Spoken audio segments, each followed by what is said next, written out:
Bonjour Monsieur Macron, alors est-ce que Brigitte a eu sa PS5? Eh bien oui, j'ai trouvé une PS5.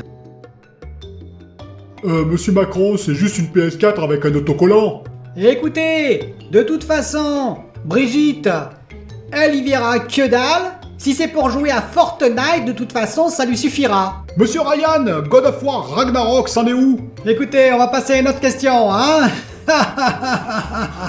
Salut bande de nazes. Aujourd'hui, c'est champagne. La RTX 3060 va sortir. Du coup, je vais aller chez ma mère et je vais déboucher une bonne bouteille. Les mineurs, ils l'ont dans l'os et toc.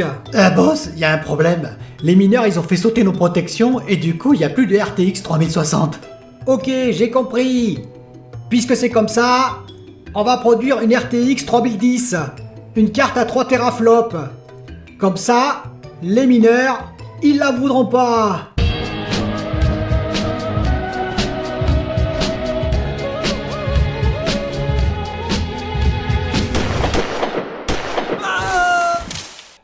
Bonjour les amis, aujourd'hui plein de sujets, on va parler de PS5, Xbox Series X avec les propos de John Carmack, le grand John Carmack qui a dit des choses quand même assez étonnantes. On va parler de Stadia avec une affaire humoristique, enfin plus ou moins pour les joueurs. On va parler de casque VR2 avec les propos de Jim Ryan. On va évoquer Ragnarok, et oui God of War Ragnarok. On va parler également de Switch Pro, vous allez voir pourquoi. Et on va également évoquer la RTX 3060, et oui c'est sa jour de naissance aujourd'hui, c'est le jour de naissance de la RTX 3060, eh bien, enfin, si on en voit la couleur. Mais pour commencer, deux petites informations, pour vous informer, c'est assez intéressant. La part du composant dans le monde, c'est-à-dire la part de fabrication des composants divers et variés dans le monde en Europe, est passée de 44% en 1990, c'est-à-dire quasiment la moitié des composants sortaient du sol européen en 1990. Aujourd'hui, on n'est plus qu'à 10%. Ça explique beaucoup de problèmes également. Et pourquoi je dis ça? Parce que Joe Biden veut s'intéresser aux problèmes de pénurie pour les contrer. Qu'est-ce qu'il va faire? Il va rapatrier probablement des usines, des fondeurs. Vous savez que TSMC, par exemple, va faire une usine 5 nanomètres en Arizona, mais je pense que ce ne sera pas la seule. Il va essayer d'augmenter la production, en particulier de puces, sur son territoire.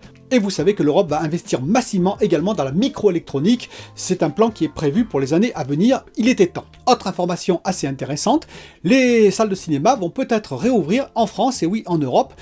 Vous savez qu'aux États-Unis, actuellement, c'est fermé aussi, ainsi qu'en Corée du Sud, eh bien, ils ont trouvé un moyen de, on va dire, non pas de rentabiliser, mais d'essayer de faire tourner un peu les salles de cinéma avec les joueurs. Et oui, ils louent les salles aux joueurs, en particulier aux joueurs, je pense, qui jouent aux jeux en ligne, en multijoueur, comme Fortnite, comme Call of Duty, comme Apex et j'en passe. Donc, vous louez la salle pour 2 heures. Je crois qu'en Corée, c'est 2 heures 90$, et aux États-Unis, vous pouvez aller jusqu'à 20 joueurs pour 100$, et vous avez la salle de cinéma pour vous. Vous amenez vos appareils, vos consoles bien entendu, vous vous connectez et hop, vous jouez sur le grand écran. Voilà, donc peut-être que ça va se faire également en France. Passons à la RTX 3060, alors elle n'est pas encore sortie lorsque je tourne cette vidéo, mais bien entendu elle va sortir l'après-midi du 25 février, comme vous le savez, jeudi 25 février, à normalement 325 €, bien entendu vous ne la trouverez absolument pas à ce prix, et même vous n'en trouverez peut-être pas du tout, sinon en quelques minutes elle va être écoulée, parce que apparemment les mineurs se sont une fois de plus jetés dessus, ainsi que probablement quelques scalpers. Donc on verra ce que ça va donner, mais voilà, grosso modo, ce sera pénurie comme d'habitude, c'est-à-dire que le plan de Nvidia anti-mineur, anti-minage n'a peut-être pas fonctionné. Pourquoi? Parce que les grandes fermes de minage ont la possibilité, en payant très cher bien entendu des employés, de faire sauter les verrous qu'ont mis en place Nvidia. Donc ce qui veut dire que ça ne marche pas, et voilà, donc c'est déjà perdu d'avance.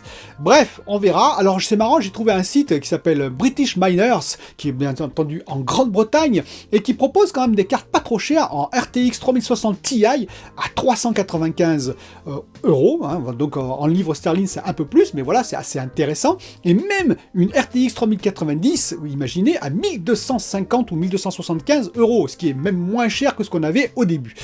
Je suis allé voir, et bien entendu, alors voilà, il faut donner une somme à l'avance. Et donc la RTX 3060 Ti, vous ne l'avez pas avant fin mars, début avril, grosso modo, ils n'ont pas de disponibilité. Je suis allé voir la notation de ce site, c'est 3 étoiles et demie, certains disent que ça pue l'arnaque, d'autres qui disent si ça marche. Voilà, je serai quand même assez méfiant avec tout ça, donc grosso modo, pas de disponibilité à peu près partout. Côté PS5 et Xbox Series X, Eh bien, le grand John Carmack, je vous rappelle qui c'est. John Carmack avec John Romero, ce sont les fondateurs de ID Software. John Carmack, c'est le programmeur de génie, vraiment de génie, qui a programmé les moteurs de jeu, en particulier de Wolfenstein 3D, de Doom, le célèbre Doom, et même de Quake. Quake, quand même, on en parle peu, mais Quake, c'est le premier FPS en 3D temps réel, c'est-à-dire objet et personnage en 3D temps réel. Et c'était le premier jeu multijoueur, FPS, je parle. Alors vous comprenez que c'est pas n'importe qui. John Carmack, qui est devenu d'ailleurs dans la direction d'Oculus, Oculus qui s'est fait racheter, je vous rappelle, par Facebook. Eh bien, il a dit tout simplement, pour résoudre les problèmes d'approvisionnement PS5 Xbox Series X, à cause des scalpers, eh bien, il faudrait les mettre tout simplement en vente aux enchères. Et là, je me suis dit, ok, c'est un bon programmeur, John Carmack, mais c'est sans doute pas, on va dire, un bon économiste, en tout cas pour les joueurs, pour nous, parce que, qu'est-ce qui va se passer? S'il y a des gens qui sont capables d'acheter des consoles 800 €, 1000 € au scalper, eh bien, qu'est-ce qu'ils vont faire? Ils feront la même chose pour les ventes aux enchères. Ça ne va pas s'améliorer, ça va peut-être même être pire, ça va monter à des sommes affolantes. Donc, non, ce n'est pas une bonne idée. Et la bonne idée, c'est d'avoir l'approvisionnement nécessaire. Une autre idée, c'est de mettre en place un système de précommande par foyer. Voilà, vous aurez le droit à une console par foyer.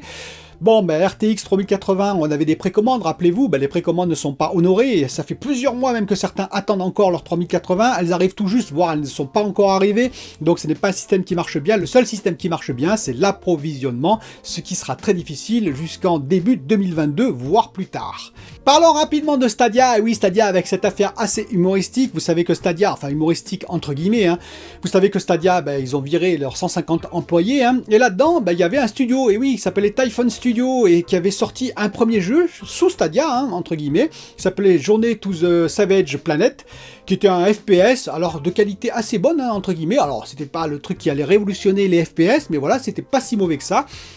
Et bien voilà que maintenant Stadia dit, oui, en fait, ils ont des problèmes, c'est toujours pareil, il y a quelques bugs, quelques améliorations à faire, et bien ils sont incapables de les faire, pourquoi? Parce qu'ils n'ont plus de développeurs, voilà. Bon, ça m'a fait sourire, quoi, que ce que je vous dise, c'est des décisions à l'emporte-pièce. On verra ce que va donner Stadia, parce qu'il y en a beaucoup qui me disent oui, mais Stadia ça démarre pas, ça va rester tout en bas, etc. Écoutez, et donc Google potentiellement peut abandonner le projet. Moi j'y crois moyennement, pourquoi? Parce que le cloud, je vous le répète, dans l'avenir, alors plus ou moins lointain certes, mais c'est une énorme manne financière. Ça m'étonnerait que Google passe à côté, alors que Amazon s'est mis dessus, alors que Facebook s'est mis dessus, alors que Microsoft s'est mis dessus. Tous les concurrents finalement de Google dans les GAFA. Donc je pense qu'ils vont insister, mais qu'ils vont changer de stratégie, comme je l'ai expliqué, ils vont peut-être acheter des studios, ou tout simplement, ils vont acheter des exclusivités temporaires. Mais ceci dit, montre quand même, on va dire, la fébrilité du système pour l'instant. Et la Switch Pro, allez-vous me dire? Oui, parce que ça revient dans les JV à fond en ce moment, et chez les youtubeurs qui annoncent à grand renfort que oui, la Switch Pro, ça va être sous Nvidia DLSS.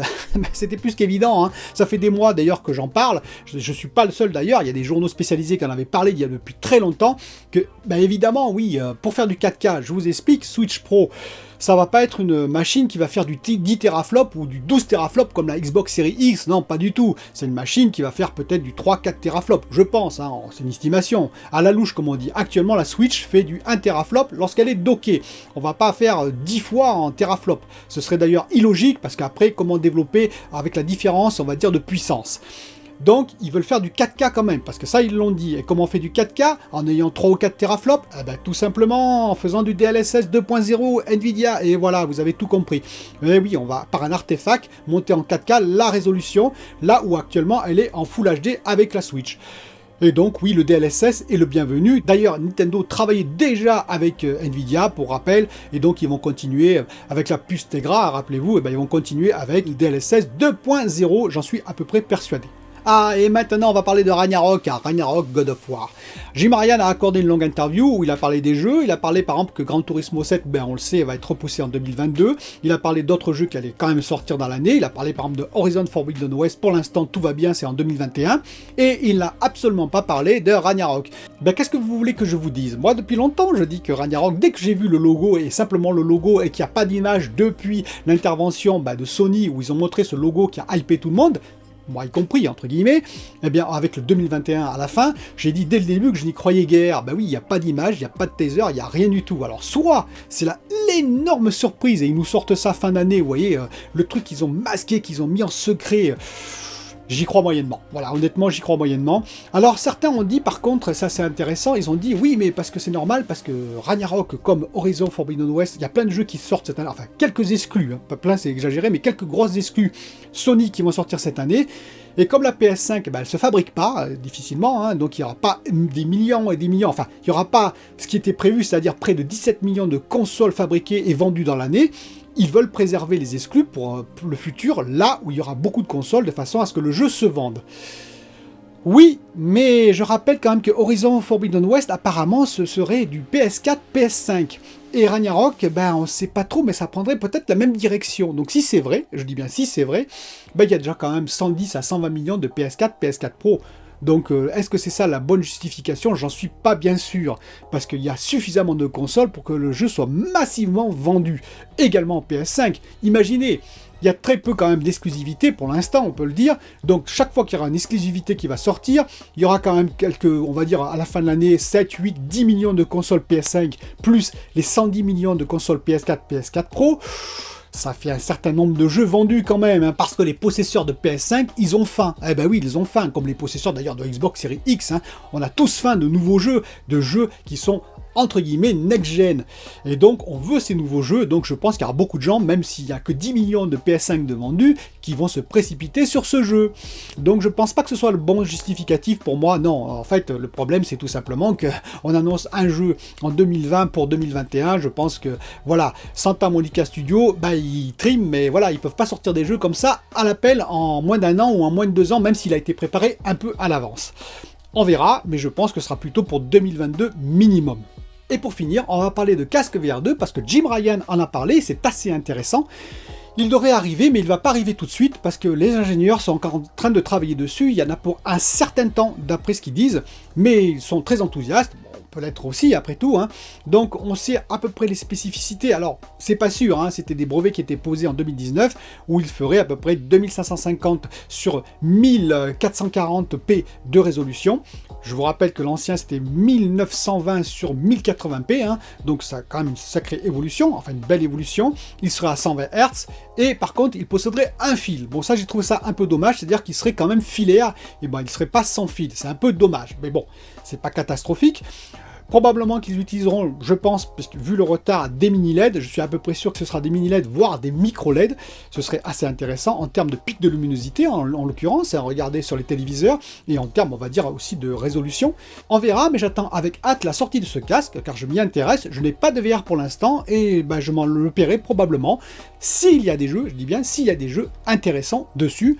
Ce que je crois, ce serait quand même dommage de ne pas mettre avec la sortie de ce casque quelques jeux, quelques pointures, on va dire, en termes de jeux, eh ben, en réalité virtuelle. Voilà mes amis, les quelques infos que je voulais vous donner pour aujourd'hui, et je vous dis à bientôt pour une autre vidéo.